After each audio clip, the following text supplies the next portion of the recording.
Last में हमने देखा था कि कुछ एग्जांपल्स जो पाइथन में हमने मतलब अभी तक सीखा है, जैसे कि लिस्ट के एग्जांपल्स, बूलियन फ्लैग का एग्जांपल, वैसे ही मतलब लिस्टेड लूप वगैरह सीखा था। तो अभी आज के इस वीडियो में हम नया टॉपिक चालू करने वाले हैं, डिक्शनरी इन पाइथन। ठीक है, तो डिक्शनरी क्या होता है? तो dictionary is a built in data structure and that store data in key value pairs. मतलब एक की होती है, एक वैल्यू होती है। ठीक है, वेयर द ईच की, मतलब जो की होती है इज यूनिक एंड इम्यूटेबल, मतलब वो चेंज नहीं किया सकता, उसको मॉडिफाई नहीं किया सकता, मतलब कीज को। ठीक है, but values can be of any type. ठीक है, मतलब वो इम्यूटेबल भी हो सकती है और कुछ भी हो सकती है, रिपीटेड भी और डुप्लीकेट भी वैल्यूज हो सकती है, बट कीज है यूनिक एंड इम्यूटेबल होनी चाहिए, वो आपको बताऊंगे मैं आगे। ठीक है, to declare the dictionary we need enclose it in curly braces, मतलब एक करली ब्रेसेस में हम इनक्लोज करते हैं। Each entry consist of a pair separated by colon, colon एक बीच में मतलब रहेगा, मतलब की और वैल्यूज के बीच में रहेगा। ठीक है, कोलन, जैसे कि एक की मतलब एक ए की वैल्यू है 10, तो एक कोलन बीच में रहेगा, ए यहाँ पे की है और 100 यहाँ पे वैल्यू है। ठीक है, की वैल्यूज। ठीक है, ए इज यूनिक, ये शुड बी यूनिक, राइट? जो कीज है वो यूनिक रहेगी, but values can be duplicate.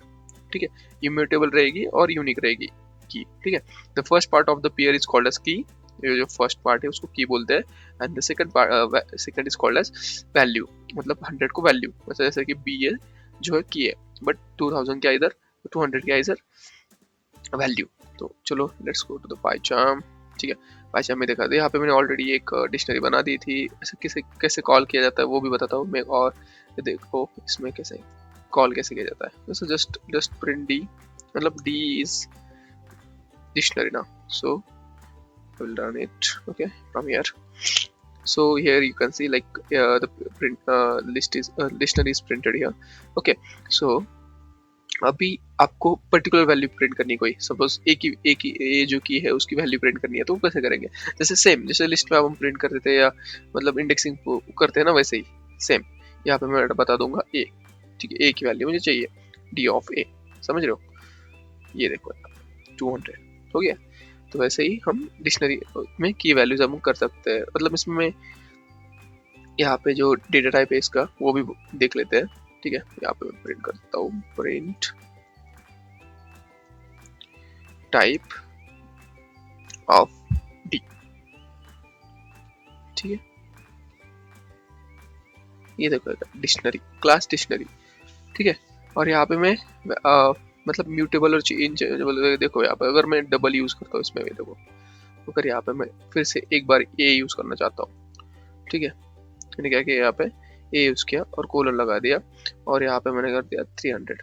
Let's see now, और यहाँ पे मैं डी प्रिंट करता हूँ फिलहाल के लिए। ठीक है, एक और एक प्रिंट ले लेते हैं।